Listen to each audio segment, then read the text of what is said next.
नमस्कार. या नव्या व्हिडिओमधून पुन्हा आपण सर्वांचं स्वागत करतो. तर CTT 2021च्या तयारीसाठी आपण या व्हिडिओच्या माध्यमातून मराठी भाषा पेपर 1 आणि पेपर दोन्हीसाठी तर महत्त्वाचे असे अध्यापनशास्त्र आणि व्याकरण यावर आधारित महत्त्वाचे 20 प्रश्न या ठिकाणी स्पष्टीकरणासह पाहणार आहोत. अध्यापनशास्त्राच्या प्रश्नामध्ये ज्या ठिकाणी टॅग वर्डचा यूज केला असेल त्या ठिकाणचे टॅग वर्ड्स तुमच्या लक्षात आणून दिले जातील. तर यासाठी हा व्हिडिओ शेवटपर्यंत पाहता आणि CTTच्या तयारीसाठी हा चॅनल तुम्ही अजून सबस्क्राईब केलं नसेल तर चॅनल सबस्क्राईब करा. तर CTT एक्झामिनेशन झाल्यानंतर आपण TET परीक्षेची सुद्धा तयारी करून घेणार आहोत. त्याच्यामुळे या चॅनलच्या माध्यमातून तुम्हाला TET परीक्षेची सुद्धा तयारी करता येणार आहे. तर या ठिकाणी 19 प्रश्न या ठिकाणी आपण पाहणार आहोत आणि पाठिंबाच्या व्हिडिओमध्ये या ठिकाणी या प्रश्नाचं उत्तर तुम्हाला विचारण्यात आलं होतं की प्रमाण लेखनाच्या दृष्टीने अचूक शब्द खालीलपैकी ओळखायचा आहे. तर प्रमाण लेखनाच्या दृष्टीने या ठिकाणी जो का अचूक शब्द आहे तर तो पर्याय क्रमांक 4 तर आशीर्वाद. तर आशीर्वाद हा शब्द या ठिकाणी प्रमाण लेखनाच्या दृष्टीने अचूक शब्द आहे. जर तुम्ही व्याकरणाच्या दृष्टीने पाहिलं तर आशीर्वाद हा शब्द आहे, परंतु आपण जर बोललो तर बोलत असताना आशीर्वाद हा या ठिकाणी दीर्घ असा आपण उच्चार करतो, म्हणून पर्याय क्रमांक 4 हे या ठिकाणी बरोबर उत्तर आहे. त्यानंतर प्रश्न या ठिकाणी आपण पेडागॉजीवर आधारित प्रश्न पाहूया. 15 प्रश्न पेडागॉजीवरती आहेत. कमकुवत विद्यार्थ्यांसाठी भाषा शिक्षणात कोणती कृती सर्वात योग्य आहे? कमकुवत विद्यार्थ्यांसाठी भाषा शिक्षणातील कृती योग्य: एकेका विद्यार्थ्याला शिकवणे, गट करून शिकवणे, जोडीने शिकवणे की वरील सर्व. तर कमकुवत विद्यार्थी आहेत, अप्रगत विद्यार्थी आहेत, त्यांच्यासाठी भाषा शिक्षणातील सर्वात योग्य अशी कृती खालीलपैकी कोणती असेल?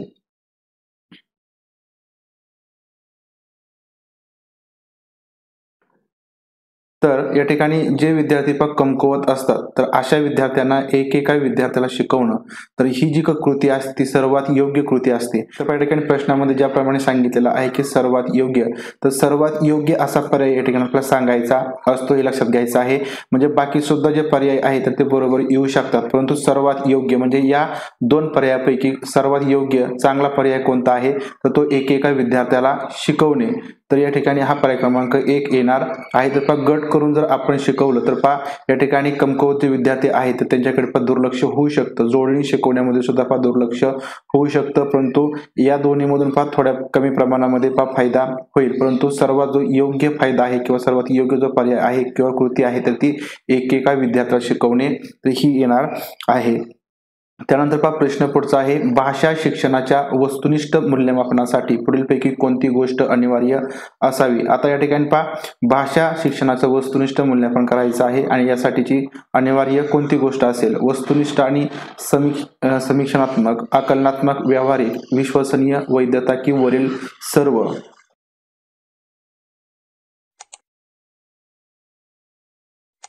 तर भाषा शिक्षणाचं वस्तुनिष्ठ असं मूल्यांकन करायचं आहे आणि अशा वस्तुनिष्ठ मूल्यांकनासाठी यापैकी वस्तुनिष्ठ आणि जे मूल्यांकन आहे ते समीक्षणात्मक असावं, ते आकलनात्मक, व्यावहारिक असावं, विश्वसनीय आणि वैधतापूर्ण असावं. म्हणजे या ठिकाणी ज्या काही गोष्टी अनिवार्य असतील त्या वरील सर्व गोष्टी या भाषा शिक्षणाच्या वस्तुनिष्ठ मूल्यांकनासाठी असणार आहेत. पर्याय क्रमांक 4 याचं उत्तर येईल. त्यानंतर प्रश्न पुढचा आहे. भाषा शिक्षणात पुढीलपैकी कोणती बाब महत्वाची नाही? कोणती बाब महत्वाची नाही? विचारांची अभिव्यक्ती, भाषेची समज, लेखन प्रावीण्य, सृजनशीलता. तर कमी महत्वाची किंवा महत्वाचीच नाही, भाषा शिक्षणासाठीची कोणती बाब महत्वाची नाही हे सांगायचं आहे.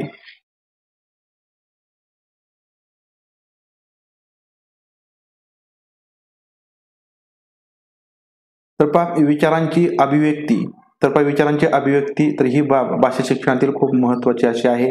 त्याच्यानंतर भाषेची समज, भाषेचं आकलन तर ही बाब सुद्धा भाषा शिक्षणात खूप महत्वाची आहे. आणि सृजनशीलता ही बाब सुद्धा भाषा शिक्षणाच्या दृष्टीने खूप महत्वाची असते. परंतु या ठिकाणी लेखन प्रावीण्य, लेखनामध्ये प्रावीण्य मिळवलंच पाहिजे असं नाही, म्हणजे तुमचं हस्ताक्षर सुंदरच पाहिजे किंवा त्याच्यामध्ये प्रावीण्य मिळवलंच पाहिजे, हे भाषा शिक्षणाच्या दृष्टीने महत्वाची बाब नाही. तुमचं अक्षर कसंही असू, तुमचं लेखन कसंही असू द्या, परंतु त्या लेखनामधून तुमची अभिव्यक्ती आली पाहिजे, सृजनशीलता त्या लेखनामधून दिसली पाहिजे, ही बाब खूप महत्वाची आहे. परंतु त्यासाठी लेखन प्रावीण्य ही बाब महत्वाची नाही. तर प्रश्न पुढचा आहे की भाषिक कौशल्याच्या संदर्भात पुढीलपैकी कोणते विधान योग्य नाही? भाषिक कौशल्यांच्या संदर्भात योग्य विधान कोणतं नाही? तर पहा पहिलं विधान आहे की भाषिक कौशल्य निर्माण करण्यात भाषेच्या सरावापेक्षा भाषेचे नियम हे अधिक महत्त्वाचे असतात. ऐकणे, बोलणे, वाचणे आणि लिहिणे या क्रमातच मुले भाषा शिकतात. वाचन आणि लेखन यावर शाळेत भर दिला गेला पाहिजे. चारही भाषिक कौशल्य ही परस्परांशी संबंधित आहेत. तर यापैकी भाषिक कौशल्याच्या संदर्भात कोणते विधान योग्य नाही, बरोबर नाही. तर पहा या ठिकाणी जर पहिलं विधान आपण पाहिलं की भाषिक कौशल्य निर्माण करण्यामध्ये जे भाषिक कौशल्य असतात ते निर्माण करण्यामध्ये भाषेच्या सरावापेक्षा भाषेचे नियम हे अधिक महत्त्वाचे असतात. म्हणजे पहा भाषेचे काही नियम असतात की भाषिक कौशल्य याच पद्धतीने याच क्रमाने किंवा अशा प्रकारे शिकवली गेली पाहिजे किंवा अशा प्रकारे शिकली गेली पाहिजे. म्हणजे हे विधान सुद्धा या ठिकाणी पहा महत्त्वाचं आहे. त्यानंतर वाचन आणि लेखन यावर शाळेत भर दिला गेला पाहिजे. पहा वाचन आणि लेखन जर विद्यार्थ्यांना वाचन चांगल्या प्रकारे आलं तर विद्यार्थ्यांची शिक्षणामध्ये प्रगती होते. लेखन सुद्धा या ठिकाणी आलं पाहिजे. म्हणजे वाचन आणि लेखन याच्यावरती शाळेमध्ये पहा भर दिला गेलाच पाहिजे. हे विधान सुद्धा पहा बरोबर आहे. आणि चारही जी काही भाषिक कौशल्ये असतात ती पहा परस्परांशी संबंधित असतात. म्हणजे एकमेकांशी ती एकात्म अशा पद्धतीने आपल्याला शिकवावी लागतात. ती विद्यार्थी आत्मसात करतात. म्हणजे पहा चारही जी भाषिक कौशल्ये असतात ऐकणे, बोलणे, वाचणे आणि लिहिणे तर ही चारही भाषिक कौशल्ये एकमेकांशी परस्परांशी संबंधित असतात. हे विधान सुद्धा पहा योग्य आहे. परंतु जर पहा दुसऱ्या विधानाचा विचार केला की ऐकणे, बोलणे, वाचणे आणि लिहिणे या क्रमातच मुले भाषा शिकतात. तर पहा या ठिकाणी ऐकणे, बोलणे, वाचणे आणि लिहिणे या क्रमातच भाषेचा विकास होतो. पहा लक्षात घ्यायचं आहे भाषेचा विकास हा होतो. तर हे या ठिकाणी विधान पहा बरोबर आहे. या भाषेच्या विकासाच्या दृष्टीने हा क्रम या ठिकाणी योग्य आहे. परंतु पहा या क्रमामध्येच मुले भाषा शिकतात. आता या ठिकाणी पहा प्रत्येक मुला या ठिकाणी युनिक असतं, वेगळं असतं आणि ते मूल या ठिकाणी या क्रमामध्येच भाषा शिकल असं सांगता येत नाही. या ठिकाणी भाषेचा विकास या क्रमाने होतं हे बरोबर आहे. परंतु पहा त्या क्रमातच मुले भाषा शिकतात तर हे या ठिकाणी योग्य नाही. या ठिकाणी जो काही क्रम आहे तर तो मागे पुढे होऊ शकतो. त्याच्यामुळे या ठिकाणी हे जे काही विधान आहे तर हे विधान भाषिक कौशल्याच्या संदर्भात पहा योग्य नाही. एखादं कौशल्य या ठिकाणी विद्यार्थी आधी शिकू शकतो, एखादं कौशल्य दुसऱ्या क्रमाने शिकू शकतो. म्हणजे या ठिकाणी पहा भाषेच्या विकासाच्या दृष्टीने हे वाक्य बरोबर आहे. परंतु पहा मुले या क्रमातच भाषा शिकतात तर या दृष्टीने हे विधान या ठिकाणी योग्य नाही.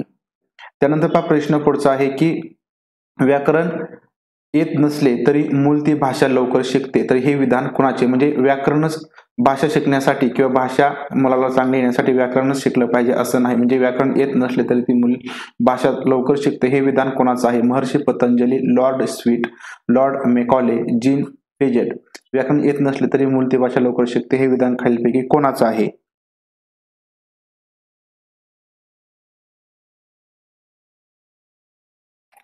तर पहा व्याकरण येत नसले तरी मूल ती भाषा लवकर शिकते. तर हे जे विधान आहे ते लॉर्ड मॅकॉले तर यांचं आहे. पर्याय क्रमांक 3. प्रश्न पहा पुढचा आहे वर्गात शिकवताना विद्यार्थी तुम्हाला कठीण प्रश्न आणि त्यांच्या शंका विचारतात. अशा वेळी तुम्ही काय कराल? तर पहा वर्गात आपण शिकवत आहोत त्यावेळेस विद्यार्थी आपल्याला कठीण प्रश्न किंवा त्यांच्या त्या शंका विचारतात. त्यावेळेस तुम्ही एक शिक्षक म्हणून त्यावेळेस काय कराल? खाली काही आपल्याला या ठिकाणी सूचना दिलेल्या आहे की तुम्ही तयारी करून याल आणि त्यांच्या शंकांचं निरसन कराल आणि नंतर त्यांच्या प्रश्नांची उत्तरे द्याल. तुम्ही त्यांच्या शंका आणि प्रश्न लिहून घ्याल आणि दुसऱ्या दिवशी त्यांचे समाधान कराल. तुम्ही त्यांना पुस्तक वाचायला सांगाल आणि नंतर त्यावर चर्चा करण्यास सांगाल. वर्गात शिस्त राखण्यासाठी विचारणाऱ्या विद्यार्थ्यांना शिक्षा कराल. आता या ठिकाणी पहा विद्यार्थी प्रश्न विचारतात किंवा शंका विचारतात. म्हणजे या ठिकाणी विद्यार्थी बोलत आहे. म्हणजे या ठिकाणी पहा पॉझिटिव्ह आपण काय करायचं आहे त्याच्या प्रश्नाचे उत्तर द्यायचे आहेत. पॉझिटिव्ह टॅग वर्ड्स या ठिकाणी आहे. विद्यार्थी बोलत आहेत, विद्यार्थी शंका विचारत आहेत. म्हणजे या ठिकाणी आपल्याला जो काही पर्याय आहे तो पॉझिटिव्ह शोधायचा आहे. तर पहा या ठिकाणी तुम्ही तयारी करून याल. म्हणजे ज्यावेळेस पहा विद्यार्थ्यांना आपण शिकवणार आहोत त्यावेळेस आपण गृहीत धरायचं आहे की विद्यार्थी प्रश्न विचारू शकतात. त्यांचे काही ज्या कठीण शंका असतील त्या विचारू शकतात. तर यासाठी आपल्याला तयारी करून आलं पाहिजे. आपण तयारी करून याल आणि त्यांच्या शंकांचं निरसन कराल आणि त्यांच्या प्रश्नांची उत्तरे सुद्धा पहा द्याल. म्हणजे या ठिकाणी विद्यार्थ्यांनी जे विचारलं आहे तर त्यांच्या शंकांचं निरसन करणं हे आपलं काम आहे किंवा आपल्या अध्यापन शास्त्रामध्ये महत्त्वाची अशी गोष्ट आहे. तरच विद्यार्थी आपल्याला पुन्हा पुन्हा ज्या काही शंका प्रश्न आहेत ते विचारतील. त्यांना जे शंका किंवा प्रश्न पडतील ते विचारणार आहेत. जर आपण त्यांच्या प्रश्नांची उत्तरे किंवा शंकांचं निरसन केलं नाही तर विद्यार्थी आपल्याला पुन्हा प्रश्न विचारणार येणार नाही, त्याच्यामुळे पहा हा पॉझिटिव्ह या ठिकाणी पर्याय आहे. आता खालीचे पर्याय आपण पाहिले तर पहा तुम्ही त्यांचे शंका आणि प्रश्न लिहून घ्याल आणि दुसऱ्या दिवशी त्यांचे समाधान कराल. तर पहा असं करायचं नाही, आपल्याला त्याच दिवशी त्याच तासाला त्यांच्या शंका आहे त्यांचं निरसन करायचं आहे, म्हणून हा पर्याय येणार नाही. आणि तुम्ही त्यांना पुस्तक वाचायला सांगाल, नंतर त्यावर चर्चा करण्यास सांगाल. तर पहा प्रश्न आपल्याला मुलांनी विचारला आहे, यासाठी आपण मुलांना पुस्तक वाच किंवा पुस्तकातून त्या प्रश्नाचं उत्तर शोध असं सांगायचं नाही, हे सुद्धा येणार नाही. आणि वर्गात शिस्त राखण्यासाठी विचारणाऱ्या विद्यार्थ्याला शिक्षा करा, विद्यार्थ्यांनी विचारलं म्हणून त्याला शिक्षा करायची नाही, हे निगेटिव्ह आहे. म्हणून पर्याय क्रमांक 1 याचं उत्तर येणार आहे की आपण काय करून यायची आहे, तयारी करून यायची आहे, त्यांच्या शंकांचं निरसन करायचं आहे आणि प्रश्नांची उत्तरे द्यायची आहेत. त्यानंतर पहा प्रश्न पुढचा आहे, गोकमपट्टीची सवय असल्याने विद्यार्थ्यांचे कोणते नुकसान होते? ज्या विद्यार्थ्यांना गोकमपट्टीची सवय असते त्या विद्यार्थ्यांचं खालीलपैकी कोणतं नुकसान होतं? त्यांची बुद्धिमत्ता विकसित होत नाही, ते आत्मविश्वास गमावतात, वर्गातील शिक्षणापासून ते जोडले जात नाहीत किंवा अभ्यासावर त्यांना नीट लक्ष देता येत नाही. तर पहा यापैकी कोणतं नुकसान हे गोकमपट्टीची जर सवय असेल तर होतं?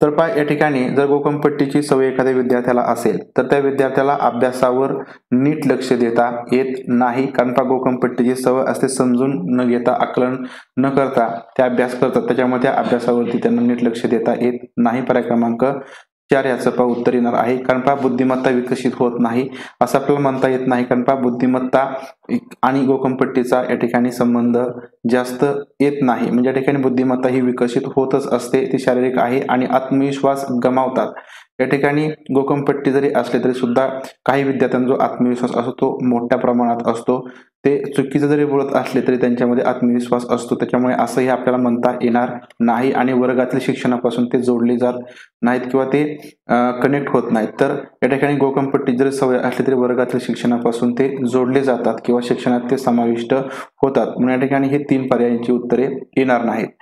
त्यानंतर हा प्रश्न पुढचा आहे की भाषा शिक्षणात आगमनात्मक शिक्षण पद्धतीचा म्हणजे इंडक्टिव्ह टीचिंग एक फायदा हा देखील होतो की आगमनात्मक शिक्षण पद्धतीचा फायदा कोणता होतो? विद्यार्थ्यांना गृहपाठ करावा लागत नाही, विद्यार्थ्यांना गोकमपट्टीची सवय लागत नाही, वर्गात कायम शिस्त राहते, विद्यार्थी कमी वेळेत जास्त शिकू शकतात. तर या आगमनात्मक शिक्षण पद्धतीचा म्हणजे इंडक्टिव्ह टीचिंगचा कोणता फायदा या ठिकाणी होतो? फायदा आहे या ठिकाणी पॉझिटिव्ह टॅगवर्ड्स आहे, आपल्याला पॉझिटिव्ह पर्याय शोधावा लागेल.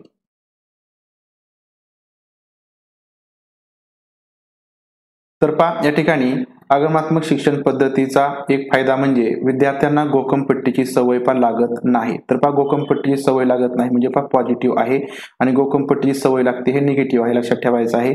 आता विद्यार्थ्यांना गृहपाठ करावा लागत नाही. आता या ठिकाणी पहा आगमनात्मक शिक्षण पद्धती असेल तर पहा गृहपाठ करावा लागतो, म्हणजे हे निगेटिव्ह आहे की करावा लागत नाही, हे निगेटिव्ह आहे. वर्गात कायम शिस्त राहते, तर पहा शिस्त ठेवणे हे सुद्धा पण निगेटिव्ह आहे. ज्यावेळेस विद्यार्थ्यांना कृतीयुक्त अध्यापन केलं जातं किंवा उपक्रम दिले जातात तर त्यावेळेस शिस्त राहिली नाही पाहिजे. त्याच्यानंतर विद्यार्थी कमी वेळात जास्त शिकू शकतात, कमी वेळेमध्ये विद्यार्थी कधी जास्त शिकू शकत नाहीत. विद्यार्थ्यांना त्यांच्या वेळेप्रमाणे तर त्यांना जसं येईल त्याप्रमाणे शिकू द्यावं लागतं, म्हणजे या ठिकाणी हा पर्याय सुद्धा निगेटिव्ह आहे. म्हणजे या ठिकाणी विद्यार्थ्यांना गोकमपट्टीची सवय लागत नाही, तर हे या ठिकाणी आगमनात्मक शिक्षण पद्धतीचा फायदा आहे, पर्याय क्रमांक 2. त्यानंतर पहा प्रश्न पुढचा आहे, पुढीलपैकी कोणता घटक भाषेला अभिव्यक्ती आणि मत प्रदर्शनासाठी एक उत्तम माध्यम बनवण्यात महत्वाचा ठरतो? भाषेला अभिव्यक्ती आणि मत प्रदर्शनासाठी एक उत्तम माध्यम, प्रसार, संग्रह, विनिमय, आदान प्रदान की वरील सर्व? कोणता हा घटक आहे की भाषेला अभिव्यक्ती आणि मत प्रदर्शनासाठी एक उत्तम माध्यम बनवण्यात महत्वाचा असतो?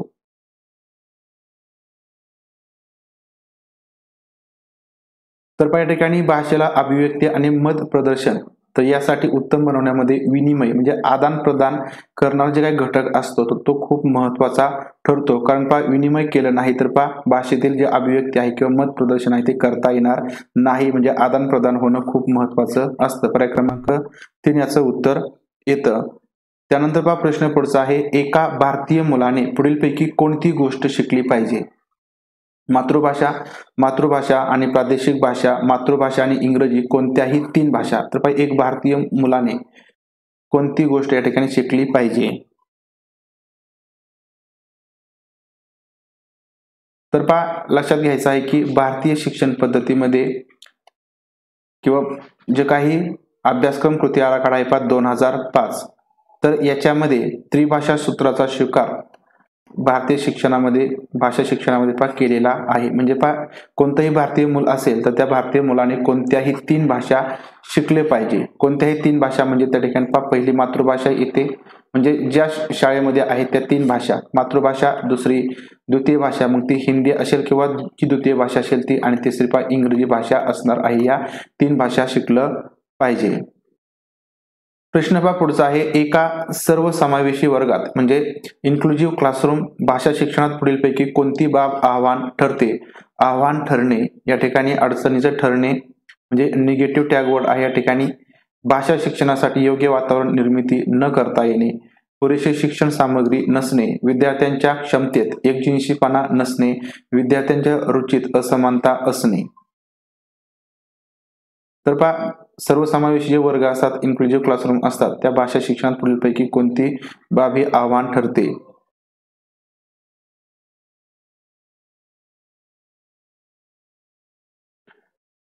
तर सर्वसमावेशी वर्गामध्ये भाषा शिक्षणासाठी योग्य वातावरण निर्मिती करता येत नाही. तर जे सर्वसमावेशी वर्ग असतात ज्याच्यामध्ये या ठिकाणी सर्व विद्यार्थी, सर्व प्रकारचे विद्यार्थी समाविष्ट असतात, अपंग असतील, अंध असतील, तर अशा प्रकारचे वर्ग असतात, इन्क्लुझिव्ह क्लासरूम त्यांना म्हणायचं. तर या वर्गांमध्ये योग्य वातावरण निर्मिती करता येत नाही आणि भाषा शिक्षणासाठी जी समृद्ध वातावरण निर्मिती करणं योग्य असतं किंवा चांगलं असतं. म्हणजे या ठिकाणी भाषा शिक्षणासाठी या सर्वसमावेशी वर्गामध्ये योग्य वातावरण निर्मिती करता येत नाही. तर ही जी काही बाब असते तर ही आव्हान ठरते किंवा अडचणीची ठरते. म्हणजे या ठिकाणी योग्य वातावरण निर्मिती करणं हे चॅलेंजिंग काम असतं. पर्याय क्रमांक 1 याचं उत्तर येईल. प्रश्न पुढचा आहे की मातृभाषेच्या शिक्षणात पुढीलपैकी कोणती गोष्ट ज्ञानप्राप्तीचे प्रयोजन नाही? म्हणजे ज्ञानप्राप्तीचं प्रयोजन नाही म्हणजे कोणत्या गोष्टीमधून ज्ञान प्राप्त करण्याचं जे प्रयोजन आहे ते नसतं. भाषेच्या घटकांचं पुरेसं ज्ञान, विषयाचे ज्ञान, उच्चारणाचे ज्ञान, ही भाषेतील वेगवेगळ्या प्रकारच्या लेखनाचे ज्ञान. तर मातृभाषेच्या शिक्षणात खालीलपैकी कोणती गोष्ट हे ज्ञानप्राप्तीचं प्रयोजन नसतं?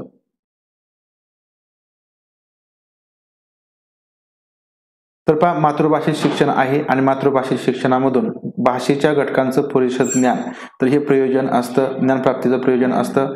विषयांचं ज्ञान प्राप्त करणं, तर हे सुद्धा प्रयोजन असतं. आणि भाषेतील वेगवेगळ्या प्रकारच्या लेखनाचं ज्ञान मिळवणं हे सुद्धा प्रयोजन असतं. परंतु उच्चारणाचे ज्ञान, तर हे प्राप्तीचं नियोजन किंवा प्रयोजन या मातृभाषेच्या शिक्षणात नसतं. पर्याय क्रमांक 3 याचं उत्तर येणार आहे. प्रश्न पुढचा आहे, पुढीलपैकी कोणत्या पद्धतीला शिक्षणाचे तंत्र म्हणता येतं? शिक्षणाचे तंत्र खालीलपैकी कोणतं? निवड पद्धती, आवड पद्धती, प्रेरणा पद्धती की वरील सर्व?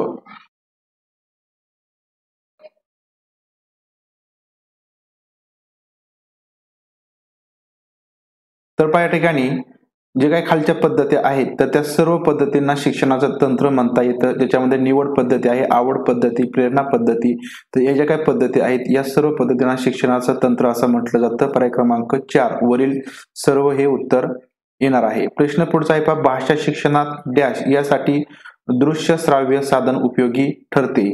अचूक उच्चारण, अचूक लेखन, अचूक वाचन, वरील कोणतेही नाही. आता दृश्य श्राव्य साधन उपयोगी कशासाठी ठरतं?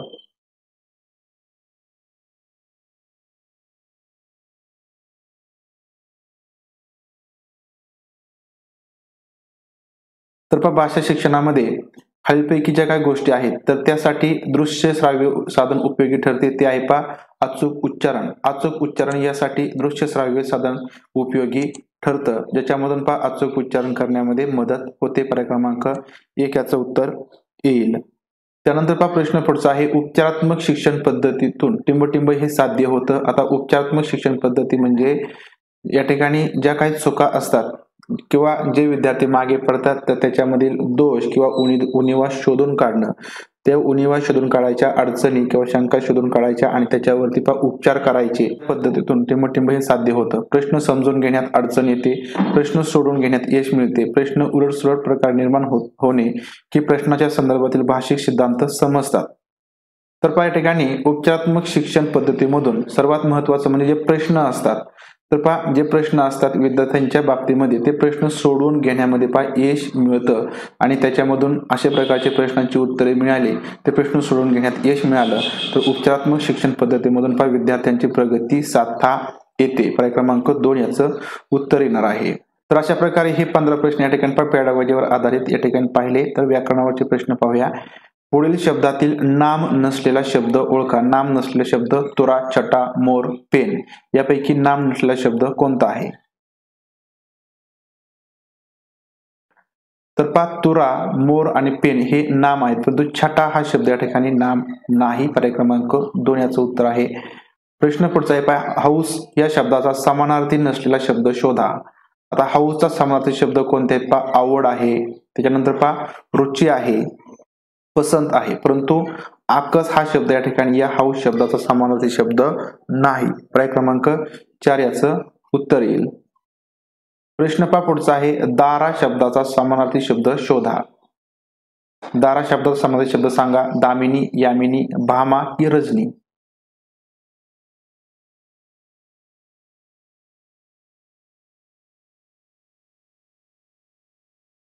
तर पहा दारा या शब्दाचा समानार्थी शब्द आहे भामा. पर्याय क्रमांक 3. प्रश्न पहा पुढचा आहे. पुढीलपैकी नाम नसलेला पर्याय सुचवा. नाम नसलेला पर्याय. नाविक, क्षितिज, खुळा, किनारा.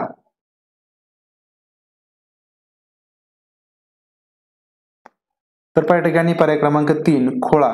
खोळा हा शब्द नाम नाही, तर नाविक, क्षितिज आणि किनारा हे नाम आहेत. तर पहा अशा प्रकारे या ठिकाणी आपण व्याकरण आणि अध्यापन शास्त्रावर आधारित पाठ्यमागील परीक्षेमध्ये विचारले गेलेले तर पहा खूप महत्त्वाचे असे प्रश्न या ठिकाणी या व्हिडिओच्या माध्यमातून पाहिले आहेत. तर पहा हे खूप महत्त्वाचे प्रश्न आहेत. व्हिडिओ आवडला असेल तर व्हिडिओ लाईक करा, व्हिडिओ जास्तीत जास्त शेअर करा आणि पुढील व्हिडिओ पाहण्यासाठी चॅनल सबस्क्राईब केलं नसेल तर चॅनल सबस्क्राईब करा. भेटूया पुढील व्हिडिओमधून. तोपर्यंत धन्यवाद.